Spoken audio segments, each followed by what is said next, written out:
లేకపోతే కనుక ఇక్కడ ఉన్నటువంటి ప్రభుత్వ ఉద్యోగుల జీతాల్లో 10వ వంతు కూడా అక్కడ 10వ వంతు ఇస్తారనుకోండి, ఇక్కడ ఇచ్చే జీతాలతో పోల్చుకుంటే అక్కడ జీతాలతో పోల్చుకుంటే ఇక్కడ చాలా ఎక్కువ.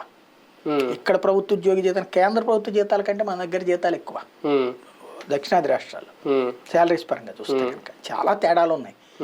ఇలాంటి దశలో ఇప్పుడు ఫర్ ఎగ్జాంపుల్ హోదా ఇచ్చారనుకుందాం, ఇస్తే ఏమని అడుగుతున్నారు, హోదా కావాలంటే రాసి ఇచ్చేస్తారు, పెద్ద కష్టమేం కాదు.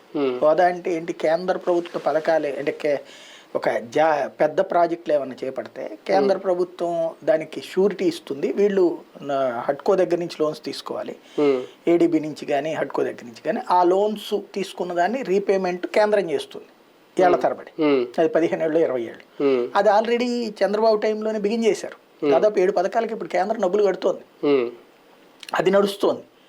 అవి కాదు, వీళ్ళు అడిగేది ఏంటి, tax exemption, 100% tax exemption. 100% tax exemption అంటే ఫర్ ఎగ్జాంపుల్ దేశం మొత్తం నాశనం అయిపోతుంది. ఎట్లాగంటే ఫర్ ఎగ్జాంపుల్ ఆంధ్రాలో 100% ట్యాక్స్ ఎగ్జంప్షను, అదానీ అంబానీ మహేంద్ర ఇట్లా వీళ్ళందరూ వచ్చేసేసి ఇంకా అక్కడెందుకు 10 సంవత్సరాలు ఎక్కడే ట్యాక్స్ ఎగ్జంప్షన్ అంటే అందరూ విశాఖలో పెట్టేసుకుంటాడు, తిరుపతిలో పెట్టేసుకుంటాడు, బెజవాడలో పెట్టుకుంటాడు, గుంటూరులో పెట్టుకుంటాడు, పెట్టేసుకుంటాడు.